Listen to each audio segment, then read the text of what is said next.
A particle of mass 6 kilograms lies on the surface of a smooth plane. So let's draw on the weight force. So this is 6g. It's a smooth plane, so no friction. We're told the plane is inclined at an angle of 30 degrees, which we're shown on the diagram, to the horizontal. The particle is held in equilibrium by a force of magnitude 49 newtons, which is also drawn in the diagram, and that acts at an angle of theta to the plane. The force acts in a vertical plane through a line of greatest slope of the plane. That last sentence basically means that this force is not acting into or out of the page. Consider this to be a two-dimensional scenario, so there's no depth to it. Show that cos theta is equal to 3/5. Alright, so let's resolve some of these forces and draw any unknown forces on this too. So we also have the normal contact force. So let's call that R. Now let's resolve these forces parallel and perpendicular to the slope. So for the weight force, this is 30 degrees. This will be 6g sine 30. This will be 6g cos 30, just using SOHCAHTOA. For the 49 Newton force, draw a line down to the slope. This is 90 degrees. This here will be 49 cos theta, again using SOHCAHTOA, and this would be 49 sine theta. And the directions, so for the components of the 49 Newton force, the 49 sine theta would go this way, 49 cos theta will be going this way. We know that because if the 49 Newton force goes from here to here, the components should flow in the same direction, take us from the same start to the same finish. And then for the weight, following the same logic, we have 6g cos 30 going that way and sine 30 going this way. So we want to show that cos theta is equal to 3/5.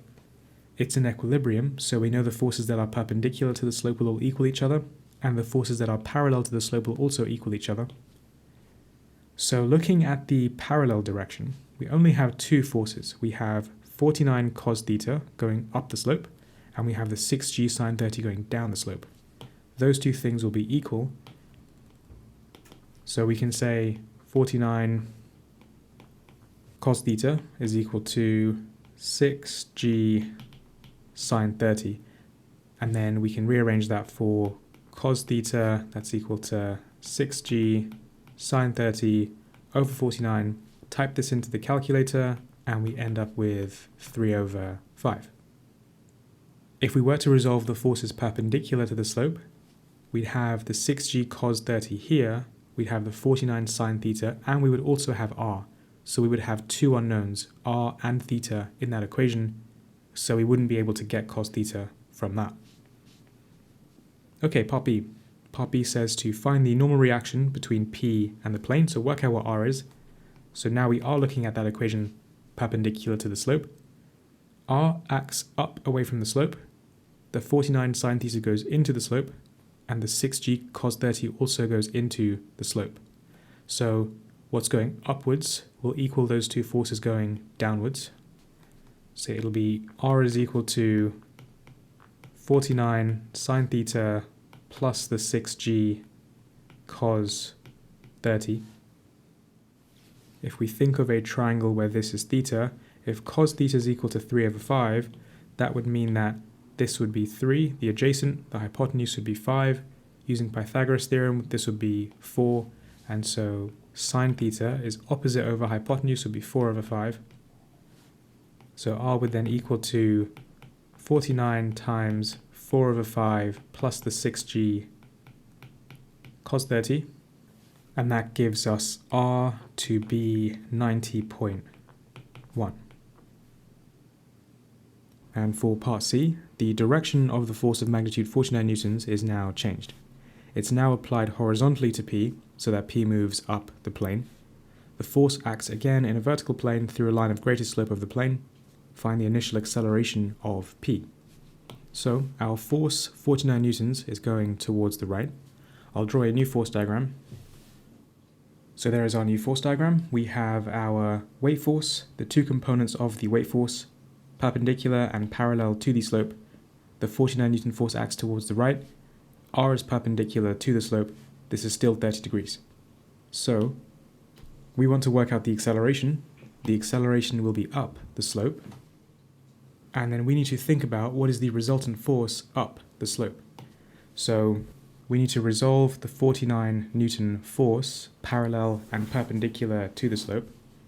This angle here will also be 30 degrees. That's using the F rule. So imagine if you were to draw an F like this, with those two lines, these two angles would be the same. They're both 30 degrees. So this would be 49 sine 30, and this would be 49 cos 30. And then the directions of those forces, so the 49 cos 30 goes up the slope, 49 sine 30 goes down into the slope, same directions for the weight. So to work out the acceleration, we have to get an expression for resultant force. If it's accelerating up the slope, that means the resultant force is in the same direction. So the total force is up the slope, 49 cos 30, which is this here, minus the total forces down the slope, 6g sine 30. This will be the overall force up the slope. This will be the resultant force. And if this is the resultant force, it'll be equal to ma. M in this case is 6. Acceleration we're trying to work out. Rearrange for acceleration.